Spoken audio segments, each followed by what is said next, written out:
r/ask Reddit. What is the creepiest thing that society accepts as a cultural norm? Paparazzi. And the whole celebrity culture. Who's fat? Who is dangerously skinny? Who broke up with who? All very voyeuristic. OMG, Brad Pitt just got a tooth removed today. Child beauty pageants. Honestly, I think this falls under the hypersexualization of little girls, something that is absolutely atrocious but accepted. Think of all the pedophiles watching that shit.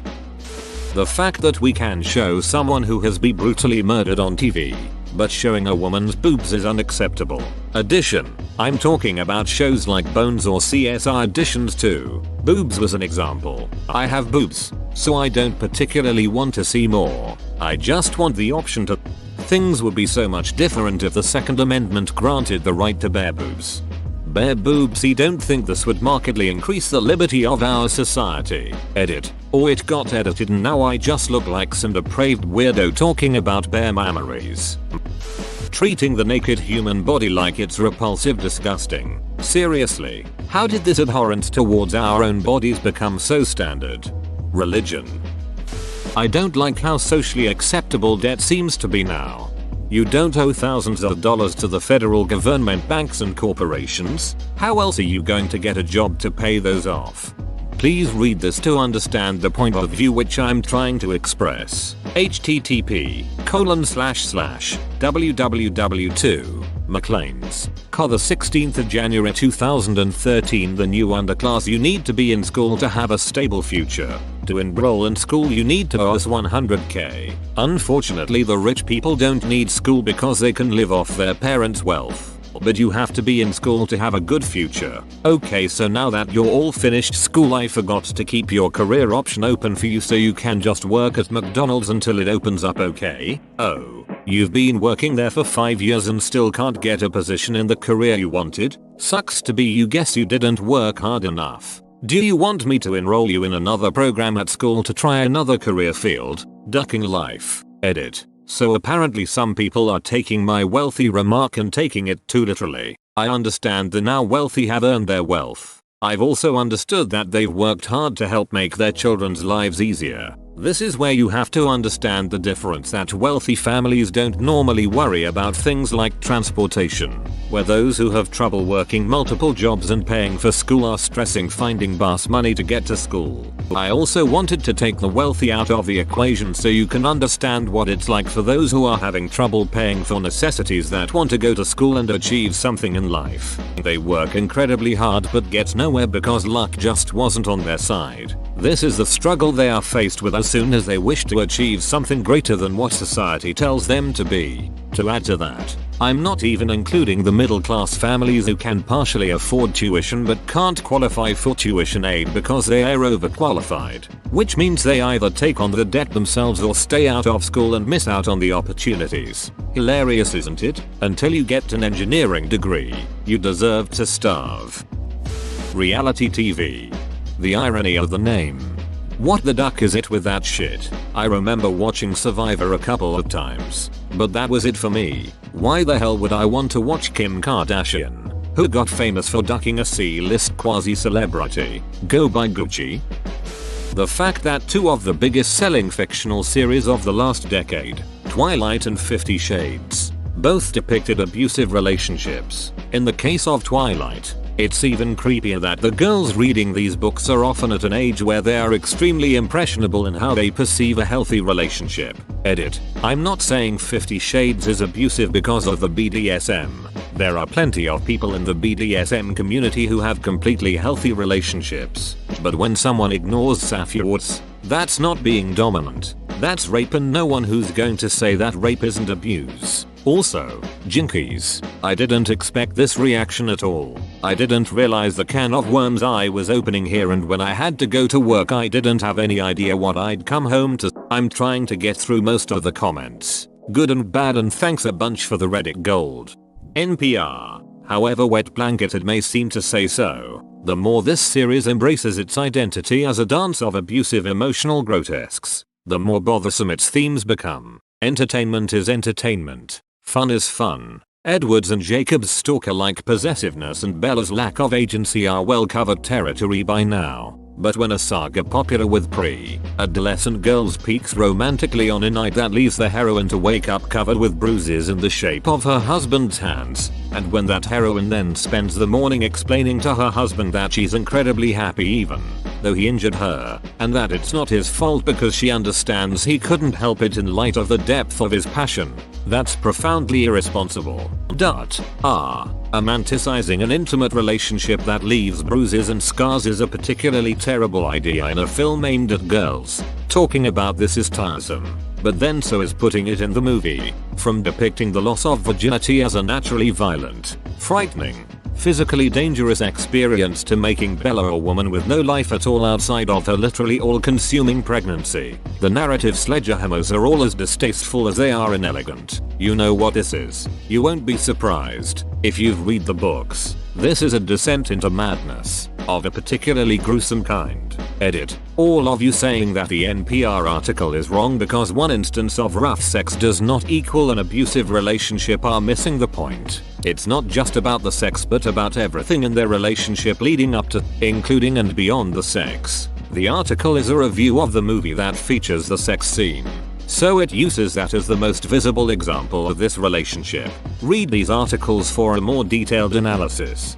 I like that Jacob straight up calls her out as being in an abusive relationship, hangs head in shame for knowing that.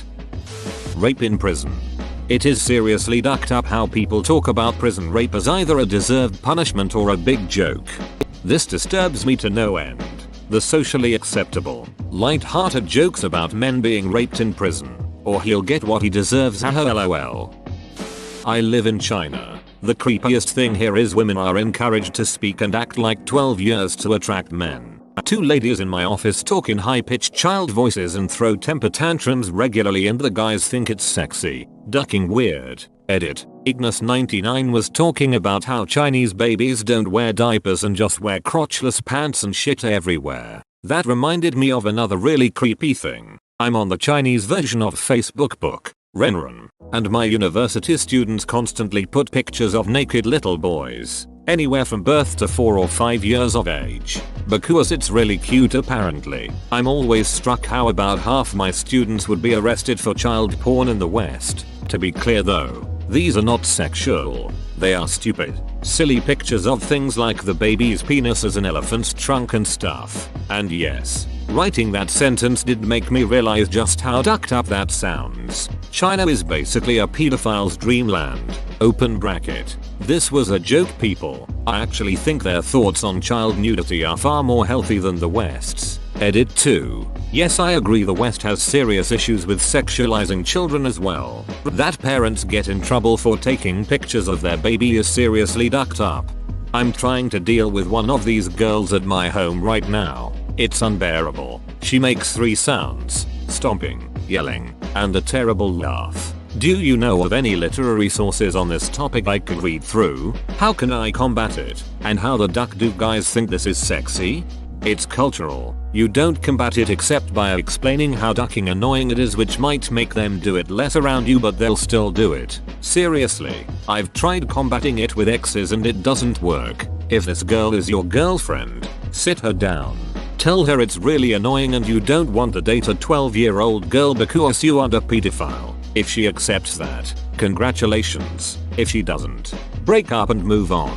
And how the duck-do guys think this is sexy? I've had many Chinese guys explain it as such. Children are both innocent and useless. Innocent means virgin and sweet. Useless mean they need you and you are HTE man, so you will feel strong and useful when the girl tells you she doesn't know how to carry her purse in public, so you have to not to be incredibly rude to Chinese men.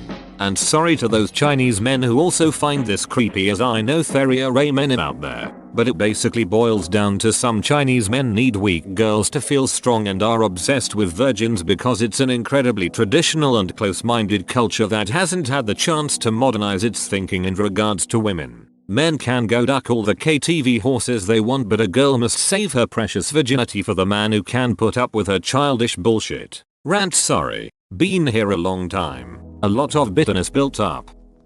What's with the window stickers on the back of cars? Honoring people who've died? Why would you need to say hey, somebody I cared about died to the person behind you at the red light? I can't understand people's need to make their personal grief public this way. It's like driving around in a headstone. Creepy.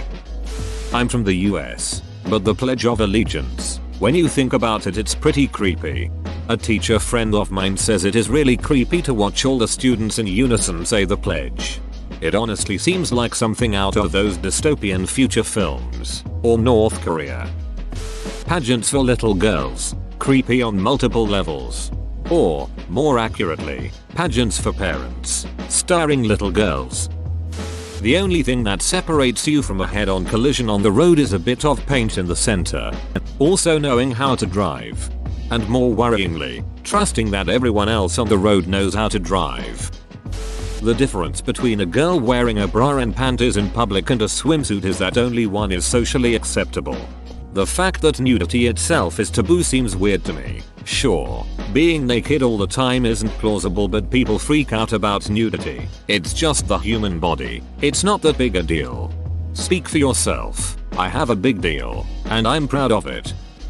How paying a woman, or man, to duck you on camera and then putting the footage up for sale is perfectly fine, but doing the same things on camera is illegal and can permanently ruin both persons' lives. Dressing up our dead to parade around to others. I'm sorry, I know closure is important, but it always reminds me of taxidermy, which I also find creepy. Just put them in a white sheet and bury them. They don't know you're putting them in a suit or whatever.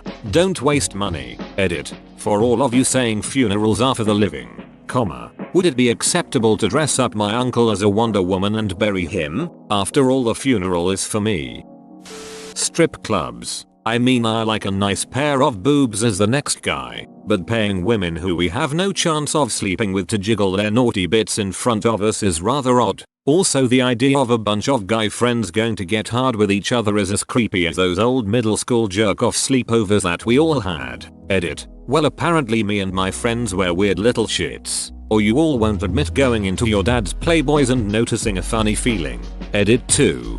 Thanks for the gold. I'm not sure if it is for the 10-year-olds jerking it or the strip clubs, but thanks. Not sure if I remember those sleepovers. I bet you don't even remember penis inspection day at school. That if you take a candid picture of an attractive person it's creepy, but if you take a candid picture of a fat person it's hilarious and on peerpleafwimit.com. I love it when someone on FB posts a status about how terrible bullying is and then posts a pic making fun of some poor soul who has 10,000,000 strangers passing around their pic to make fun of them. Whoa, you made it to the end? You're a ducking beast. I'll cut you a deal. Smash like and subscribe for more curated content, bruh. It's free and that's a great price.